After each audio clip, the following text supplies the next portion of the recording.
બરફી કેટલી સોફ્ટ બની છે હું તમને તોડીને દેખાડું. જો તમે કેટલી સરસ સોફ્ટ અને કેટલી દાણેદાર.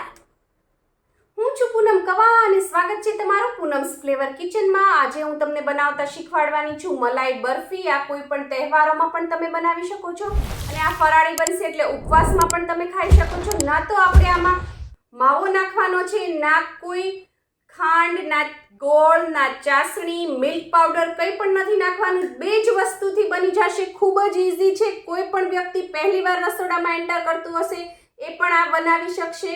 કોઈ પણ બગડશે નહીં અને 20 દિવસ સુધી ફ્રીજમાં તમે રાખશો તો સારી ને સારી જ રહેશે. ખૂબ જ ઇઝી છે. એના માટે સૌપ્રથમ મેં અહીંયા લઈ લીધું છે 200 ગ્રામ અમૂલનું મલાઈ પનીર આવે છે એ લેવાનું. મલાઈ પનીર છે એનાથી એ સરસ બને. સાદું પનીર પણ ચાલે પણ મલાઈ પનીર હશે તો વધારે સારું. એને આ રીતે ગ્રેટ કરી લેવાનું છે. ઝીણી ખમણી હોય એનાથી કરવાનું. ઘરે પનીર બનાવેલું હોય એ પણ ચાલે પણ આ મલાઈ પનીરથી એકદમ સોફ્ટ બનશે. તો આવી રીતે છે આને આપણે ખમણી લેવાનું છે. ઇઝીલી ખમણાઈ જાય છે અને બે જ વસ્તુથી આપણે આ બરફી રેડી કરવાના છે. અહીંયા મેં ગેસ ઉપર એક નોનસ્ટિક કડાઈ મૂકી દીધી છે અથવા તમે કોઈ જાડા તળિયાવાળું વાસણ સિલેક્ટ કરજો. નોનસ્ટિક ના યુઝ કરતા હો તો હવે આપણે એની અંદર નાખવાનું છે 2 ચમચી ઘી જશે. હવે આપણે એની અંદર આ ખમણેલું પનીર છે એ નાખી દેવાનું છે અને આને સ્લો ટુ મીડિયમ ફ્લેમ ઉપર આપણે થોડુંક સાતળવાનું છે. કલર એનો બહુ ચેન્જ ન થવો જોઈએ, આ રીતે વ્હાઈટ જ રહેવો જોઈએ એટલે ધીમી ફ્લેમ રાખવાની. થોડુંક ઘીમાં આપણે આને સાતળી લઈએ અને સતત ચલાવતા રહેવાનું જેથી છે દાજ ના પડી જાય. તો હું આને થોડુંક સાતળી લઉં. 5 મિનિટ મેં આને ધીમા તાપે સાતળી લીધું છે. જો કલર પણ એઝ ઇટ ઇઝ વ્હાઈટ જ છે. સરસ શેકાઈ ગયું છે. બહુ નથી શેકવાનું આપણે. હવે આપણે એની અંદર હું નાખું છું અમૂલનું મીઠાઈ મેટ આવે છે. તમે આ પણ લઈ શકો છો અથવા નેસ્લેનું મિલ્ક મેડ આવે છે એ પણ તમે લઈ શકો છો. 200 ગ્રામ પનીરની સામે 140 ગ્રામ હું આ નાખીશ. આની અંદર ઓલરેડી સ્વીટનર હોય છે, આ ગળ્યું હોય છે એટલે તમારે છે કોઈ પણ ખાંડ નાખવાની જરૂર નથી. અને તમે ઓછું ગળ્યું ખાતા હો તો હજી થોડું ઓછું નાખવાનું અને વધારે ગળ્યું ખાતા હો તો થોડું તમારે ટેસ્ટ કરી જોવાની. આમાંથી થોડો માવો લઈને તો થોડું વધારે નાખવાનું. પણ આ પરફેક્ટ માપ છે. 200 ગ્રામ પનીર હોય તો 140 ગ્રામ મીઠાઈ મેટ અથવા તો કન્ડેન્સ મિલ્ક જે આવે છે બહાર મળે છે એ તમે લઈ શકો છો. અલગ અલગ નામોથી મળે છે કન્ડેન્સ મિલ્ક. નેસ્લેનું તમે લો તો મિલ્ક મેડ હશે, અમૂલનું હશે તો મીઠાઈ મેડ છે, પણ છે આ કન્ડેન્સ મિલ્ક. એ તમારે આની અંદર નાખી અને હવે આપણે આને સાતળશું. તમે જોઈ શકો છો આ એકદમ છે ઢીલું થઈ ગયું છે. હવે આપણે એને થોડો મીડિયમ ગેસ કરવાનો. થોડું તમને એવું લાગે કે ચોંટે છે, બળે છે તો પાછું સ્લો કરી દેવાનો. સ્લો ટુ મીડિયમ ફ્લેમ ઉપર તમારે આને કુક કરવાનું છે.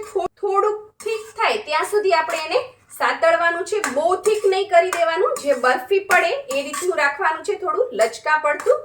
10 મિનિટ એકદમ ધીમા તાપે મેં આને કુક કરી લીધી છે. તમે જોઈ શકો છો કે હવે બધું જે ખાંડનું પાણી ને બધું હતું એ બળી ગયું છે અને સરસ માવા જેવું રેડી થઈ ગયું છે, લચકા પડતું. અને ઘી છે એ છૂટવા માંડ્યું છે. તમે જોઈ શકો છો કડાઈમાં ઘી છે એ છૂટવા માંડે આ રીતે અને બરફી જેવી કન્સિસ્ટન્સી આવી જાય એટલે તમારે ગેસ બંધ કરી દેવાનો છે.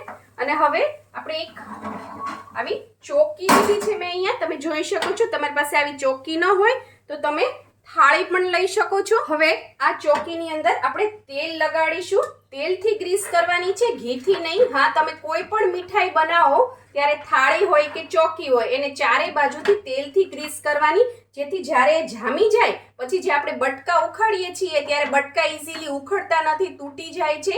એ બધી પ્રોબ્લેમ નહીં રહે. કંદોઈ પણ આ રીતે છે તેલ જ લગાડતા હોય છે. તમે ખાવામાં જે ભી કુકિંગ ઓઇલ યુઝ કરતા હો એનાથી લગાડવાનું. આ એક ટિપ્સ છે. આવી ઘણી બધી ટિપ્સ, આઈડિયા, રેસીપી તમને મારી ચેનલ ઉપર જોવા મળશે તો એક લાઈક અને એક સબસ્ક્રાઇબ જરૂર કરતા જાજો. હવે આની અંદર આપણે આ જે બરફીનું મિક્સચર રેડી કર્યું છે આપણે નાખી દઈશું અને આને સરસ સેટ કરી લેવાનું છે. ગરમ ગરમ હોય ત્યાં જ આ પ્રોસીજર ફટાફટ કરી દેવાની, નહીતર છે એ જામવા માંડશે. એટલે અને આ રીતે વાટકી લીધી છે મેં, એના નીચે પણ તેલ લગાડેલું છે અને આનેથી સરસ આ રીતે સેટ કરી લેવાની. બરફીને મેં સરસ સેટ કરી દીધી છે. હવે આપણે એની ઉપર પિસ્તાની કતરણથી ગાર્નિશ કરીએ. તમે બદામની કતરણથી પણ કરી શકો છો, પણ પિસ્તામાં ખૂબ જ લુકે સરસ આવે છે અને ટેસ્ટી સરસ આવે છે. ગરમ ગરમ હોય ત્યારે જ તમારે પાથરી દેવાનું, અને જે આપણે આ બનાવ્યું છે મિક્સચર એ એકદમ ડ્રાય નહીં થવા દેવાનું. થોડું લચકા પડતું હોય ત્યાં જ તે તમારે બરફી પાડી લેવાની. એકદમ સૂકું થવા દેશો તો પીસીસ નહીં પડે. ખૂબ જ ઇઝી છે. ઘણા લોકો છે મીઠાઈ બનાવતા ડરતા હોય છે કે બગડે છે, નથી સારી બનતી, ખૂબ મહેનત લાગે છે, ટાઈમ લાગે છે. એના માટે આ બેસ્ટ ઓપ્શન છે. કંઈ પણ બગડશે નહીં અને બિલકુલ ટાઈમ નહીં લાગે.